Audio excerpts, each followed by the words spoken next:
Welcome into another video in my series, usually where I go through and test all the weapons inside of Black Ops 6 to see how viable they are for us to be using inside of our Zombies game mode.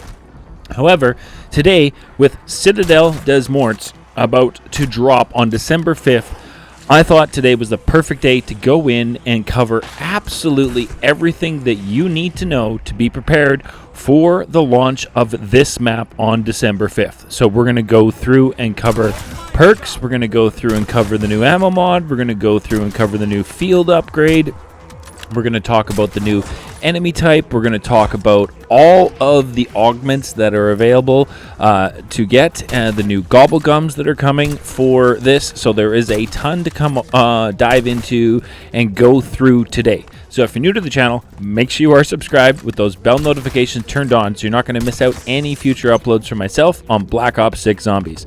As well, down below in the description, you will find the link for my streams. I stream on Mondays and Thursdays, 6 p.m. Pacific, 9 p.m. Eastern Standard Time, and I stream on Saturday mornings at 9 a.m. and noon Eastern Standard Time. Stream everything from Black Ops 6 Zombies all the way through to custom zombie maps, and generally have a ton of fun over there. So I would hope to see you all come and hang out, as we will be live as soon as this map is available to play on December 5th, hunting the Easter egg and just checking out the map in general. I am super excited for that.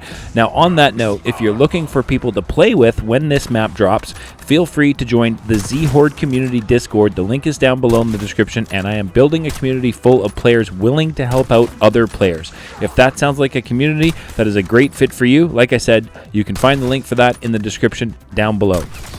Now, in today's video, we're going to be going through the blog post that Treyarch posted for Citadel Desmorts when it drops on December 5th. And what you're seeing on screen currently in the introduction is the intramatic trailer they were given to the map, and cuts from the deep dive they put into Citadel Desmorts released today, and you can find both of those full videos on the Call of Duty channel. I'll put the link for that down in the description below. So without further ado, I am so excited to bring you guys this video today. Let's dive into everything Citadel Desmorts.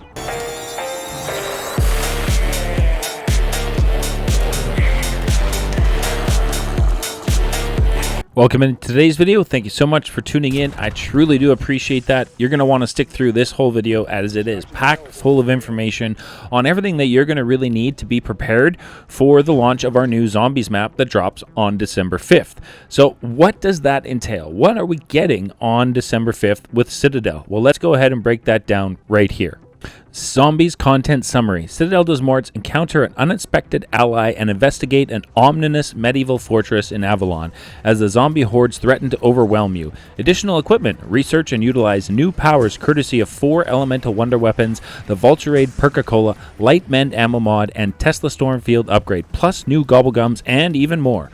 Mods aplenty. Liberty Falls gets hellishly festive. Directed mode comes to Citadel Desmorts later in season.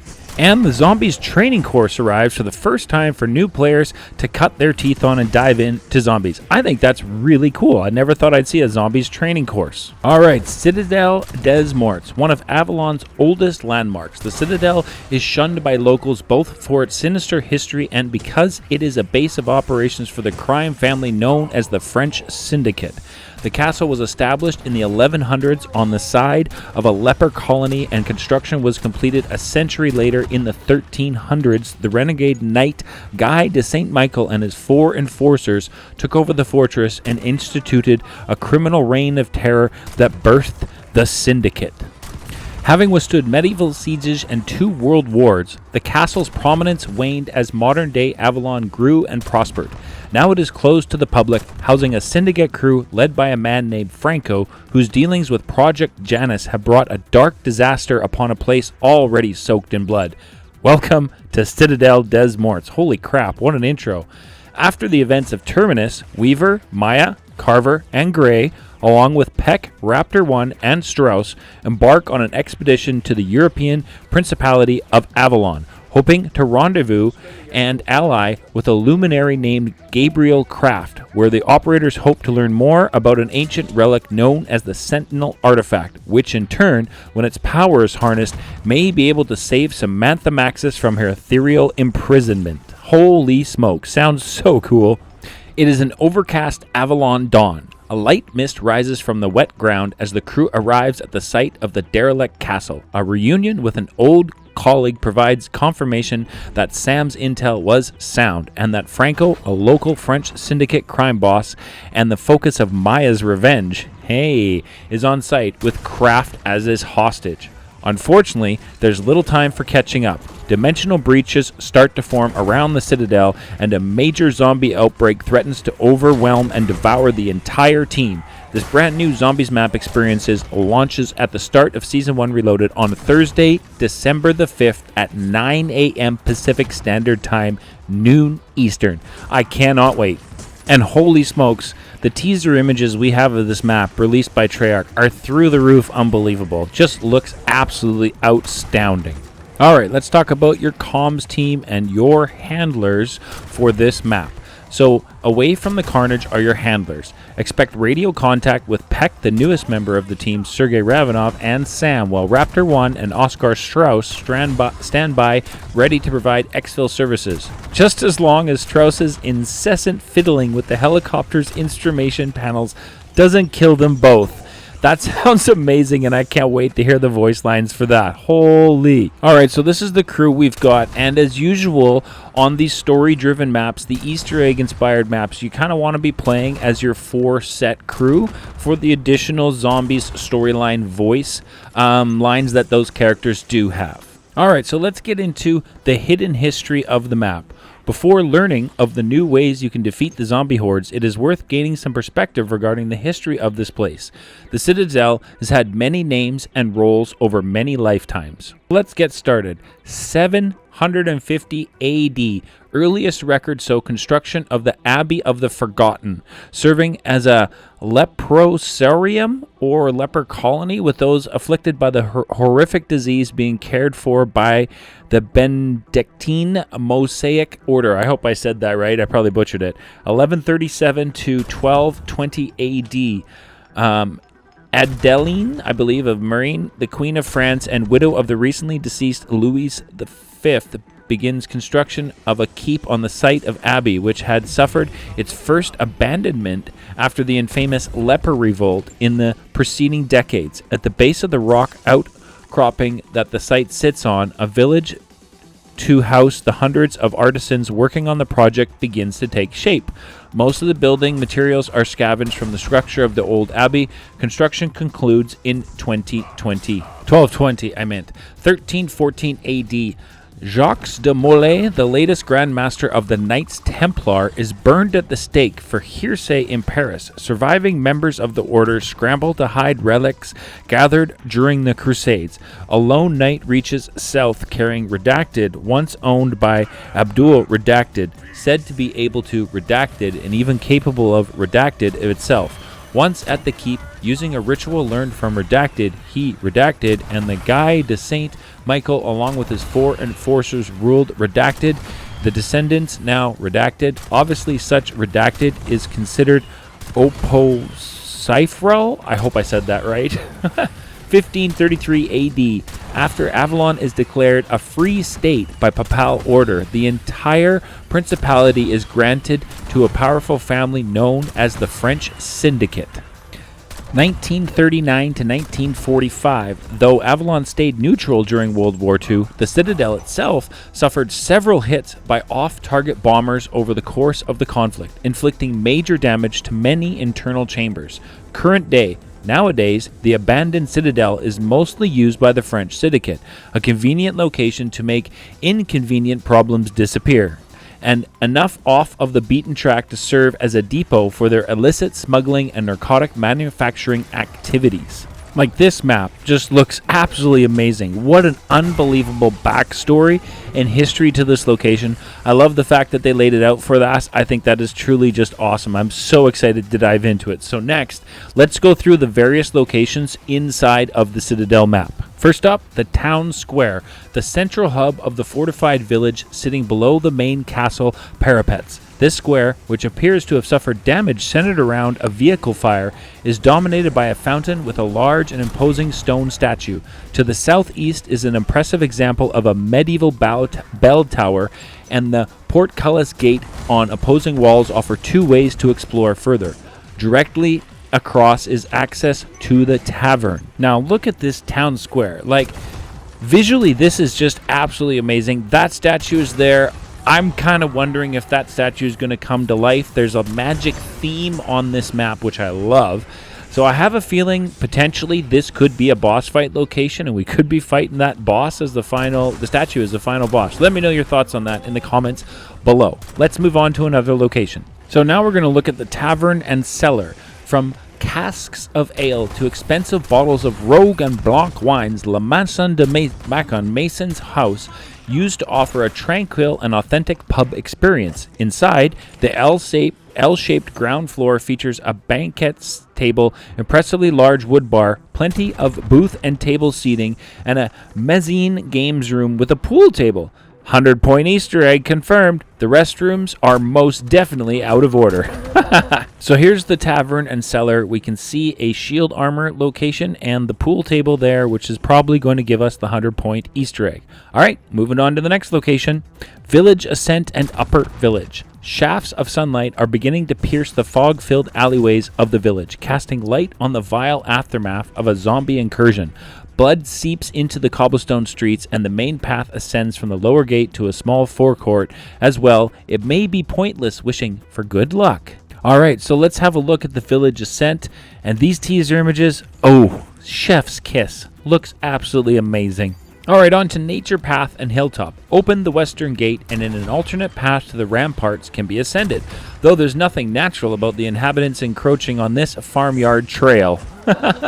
Past the ruins of a tower and a stone barn and stables. The animals long since bolted. Climb past the tiered stone buttress walls of the hilltop, offering once idyllic, I think, now horrific views of the castle, surrounding fields, and encroaching shamblers. Wow, that was really hard to say, but let's have a look at this because it's going to be amazing. Like, can you not just stop crushing it, Treyarch? These are stunning images. I'm so excited to dive in.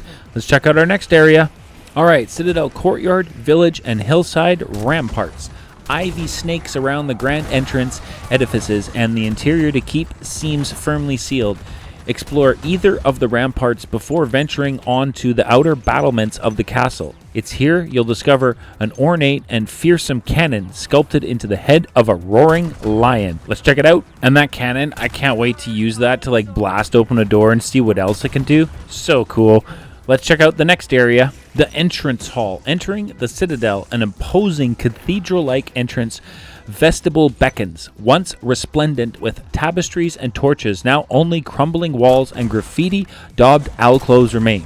A central stone staircase leads to a carved dragon bust under what was once the castle's coat of arms. Both petroleum lamps and construction floodlights bathe the hall in an eerie glow and hint at the horrors ahead. Let's have a look. All right, so we got an armor purchase there and Juggernog in the entrance hall, and man, it just keeps looking better and better. Let's get on to the next area, the sitting rooms. Another impressively sized room within the Citadel. The interior walls are seemingly unstable and held together by scaffold, poles, and luck.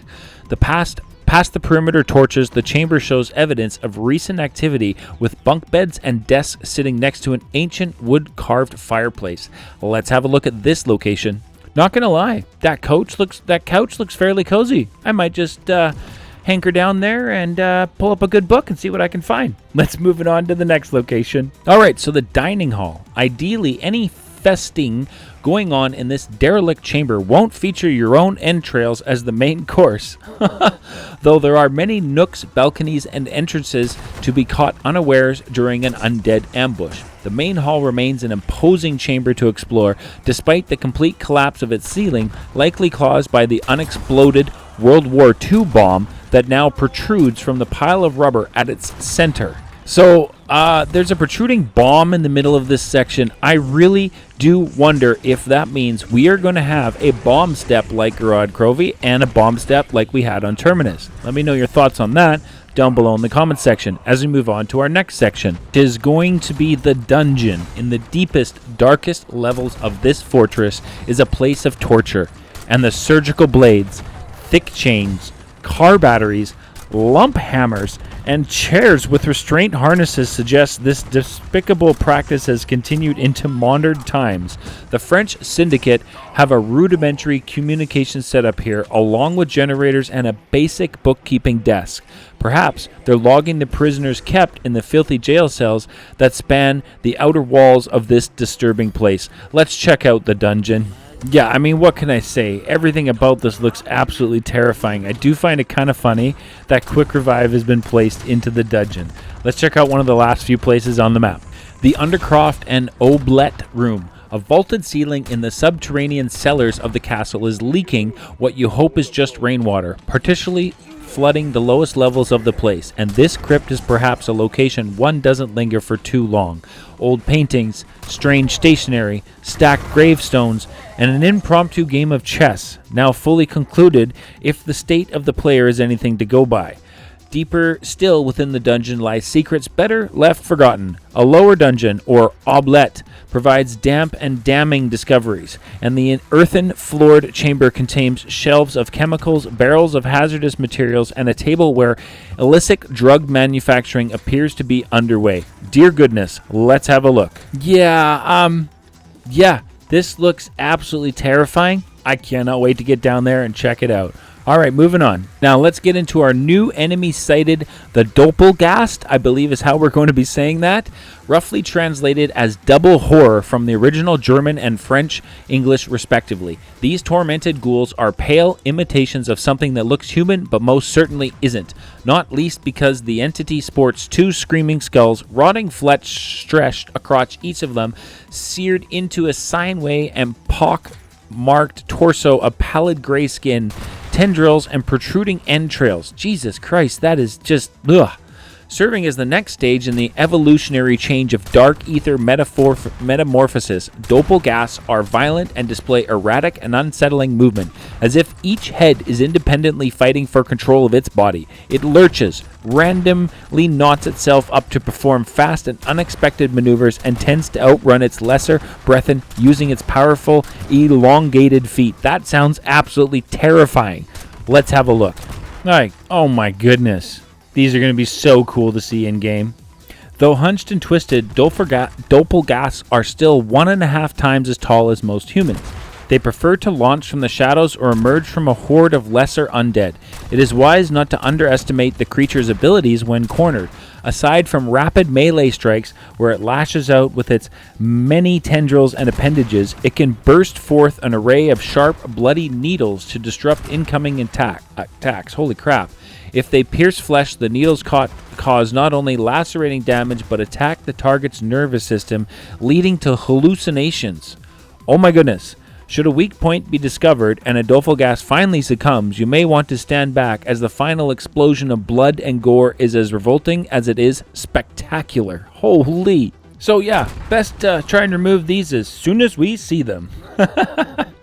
Other entities of the Citadel. The packs of lesser undead roaming the environment are mainly composed of local townsfolk, farmers, laborers, now in various stages of decomposition, with tougher enemies occasionally sporting French syndicate insignia on their blood-soaked attire.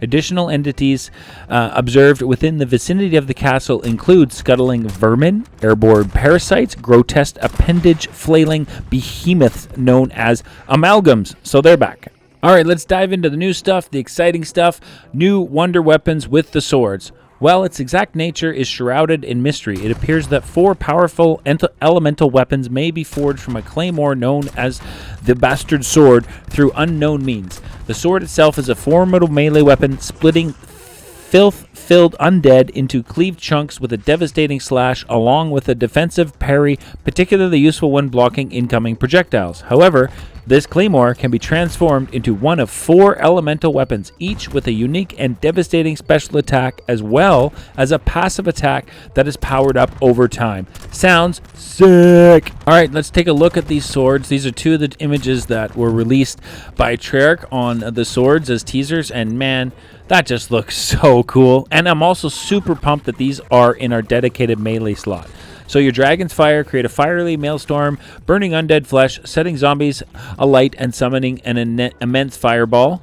Stag of Storms, summon a thunderous power from the skies, discharging voltaic power to stun and stagger before an electric beam serves up a severe searing. Raven Shadow, cast your rotting foes into the ethereal abyss, warping nearby's enemy with a focused lineal tear. So cool.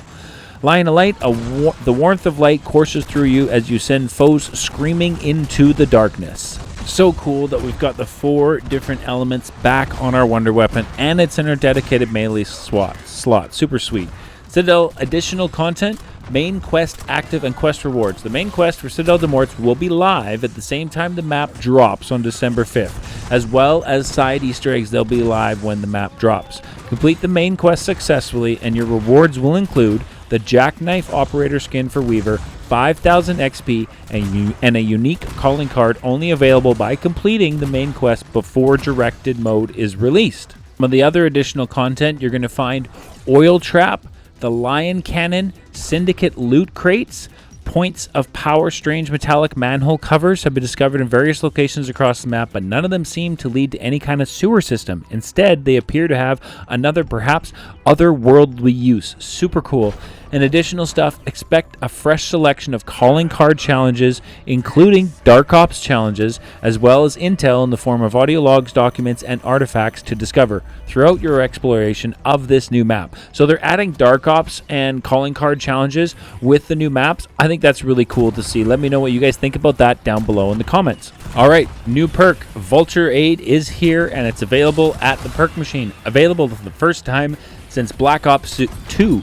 Consume a can of Vulture Aid elixir once you find the monstrous avian sculpture of a Perk-a-can machine, and you'll discover an increase in the variety of loot dropped from enemies. Additional loot takes the form of essence vials and a small ammo drops. This is only available and visible to the player with Vulture Aid active. Then unlock the full power of the perk by ensuring augments are added. Vulture Aid is available on Citadel Desmorts along with the 8 previously accessible zombies perks. Note, some of these 8 perks are only available via Der Wonderfizz machine. Vulture Aid is available on Liberty Falls and Terminus maps via the Der Wonderfizz machine. Oh, and yes, the perk can looks absolutely amazing, but that's nothing compared to the perk machine. Holy smokes, one of the best perk machine reworks I have seen in a long time. Let me know your thoughts on that in the comments down below. Alright, let's get into the Vulture Aid augments and see what the major and minor augments are for this new perk. The following augments for Vulture Aid are available once researched. A Fatigue upgrade. On death, zombies have a chance to create gas cloud that charges your field upgrade. That sounds cool. Smell of death. On death, zombies have a chance to create a gas cloud that conceals you while standing in it. That sounds really good. Parting gift. Vulture Aid ammo drops give more ammo to wonder weapons. That is huge. Absolutely huge. And the minor augments. Condor's Reach. Auto pick up loot from further away. Carry-on luggage. Critical kills have a chance to drop extra salvage. That sounds really good. Picky Eater. On death, zombies have a higher chance to dropping your current equipment. Very, very cool augments. Let me know which one you think you'll be rocking in the comments down below. So you can see how they look in-game. So this is your augments for Vulture Aid. New ammo mod is called Light Mend. It is unlocked, part of the Merry Mayhem event. Bullets deal light damage. Each bullet has a chance to transform normal or special zombies' health into a healing glyph that moves to nearby injured allies. This ammo mod can be used in all 3 zombie maps along with previously accessible ammo mods, assuming it has been chosen at an arsenal machine. Alright, so you can see those health glyphs right there on screen. Pretty cool. Alright, so let's go through the Light Mend augments. We're going to cover the major augments and the minor augments. So the major ones are Antibiotic. The healing glyph now damages enemies that touch it, but its lifetime is reduced, so slightly offensive. Big Game, we know what this is. Light Mend can activate on elite enemies, dropping 3 more healing glyphs, so that's kind of nice. And Dual Action, consuming a healing glyph will temporarily allow you to heal faster. That sounds something really, really strong. Minor augments, Longer Life. The healing glyph's lifetime is increased. Extra Strength, the healing glyph replenishes more health when consumed. And Express Remedy, increase the range that the glyph will move to an ally. All sounding very, very cool. We'll take a quick look at what your screen looks like when you get to those in game. I think it's really cool, and I'm excited to see what this can come up with for other combinations. Alright, so we got a new field upgrade coming, the Tesla Storm, again unlocked as a reward, part of the Merry Mayhem event. For 10 seconds, lightning connects to other players, stunning and damaging normal enemies. This field upgrade can be used in all 3 Zombies maps along with the previously accessible field upgrades, assuming it is chosen as part of your loadout or swapped via the menu during a game. Now, Tesla Storm is going to visually look just absolutely amazing to play with, but let's now dive into the augments for Tesla Storm. So we're going to start with the major augments. Number 1 is Transformer. The field's damage is increased by the number of allies that are connected, so in theory you could connect up to 4 players and have 4 times the damage. This is going to be fun to test. Shockwave on activation, stun and damage all nearby enemies. Static Discharge on activation, create a lethal surge of electricity around you. That sounds really useful. And your minor augments for Tesla Storm: Power Grid, increase the range the electricity tether can connect to allies. Overclocked, your movement speed is increased during the Tesla Storm. And Lithium Charged, increase Tesla Storm duration. Now in game, this is what it's going to look like when you get to the Tesla Storm field upgrades. Really cool. Alright, new Gobblegums. 3 new Gobblegums are available across all maps and available once acquired to be swapped into your Gobblegum loadout pack. Number 1, Power Keg, which is a rare, spawns a full power power-up. Timeout Ultra is a brand new one. It lasts 3 minutes. It clears all normal and special enemies and end the round. Normal spawning will not resume during this time, so you've got 3 minutes to do what you need to do. Truly awesome. And then you get a brand new Whimsical, which is Holiday Cheer. Zombies will have festive decorations. Absolutely amazing. So how do you unlock the new Gobblegums? Power Keg is unlocked part of the Gobblegum Mania event. Timeout is unlocked as part of the Gobblegum Mania event. Holiday Cheer is primarily unlocked in the Jingle Hells limited time event, or potentially whenever you earn Gobblegums by playing. Also unlocked randomly from a successful exfil. And these are what your Gobblegums are looking like, so you know what images to look for. Now you get the Holiday Cheer. You can see the wraiths on the zombies here on Terminus. And something that came out of left field, I didn't think we knew or needed this, but I'm kind of enjoying the idea, the concept of this. Zombies training course. So you're going to learn how to kill zombies, map progression, powering up players, powering up weapons, getting new weapons, Gobblegums, and learning how to exfil. So if you have friends that are new to round-based zombies, new to zombies, maybe you jumped in, your first experience is in MWZ and you're still struggling with the concept of round-based zombies, I think this is an amazing thing for them to bring into the game to help new players get the hang of round-based zombies. At this point, I definitely need to say thank you to each and every one of you for sticking through the entire length of this behemoth video that covers absolutely everything that you need to know for Citadel Desmorts launch for December 5th. Thank you all so very much for tuning in today, and we'll catch you guys in the next one.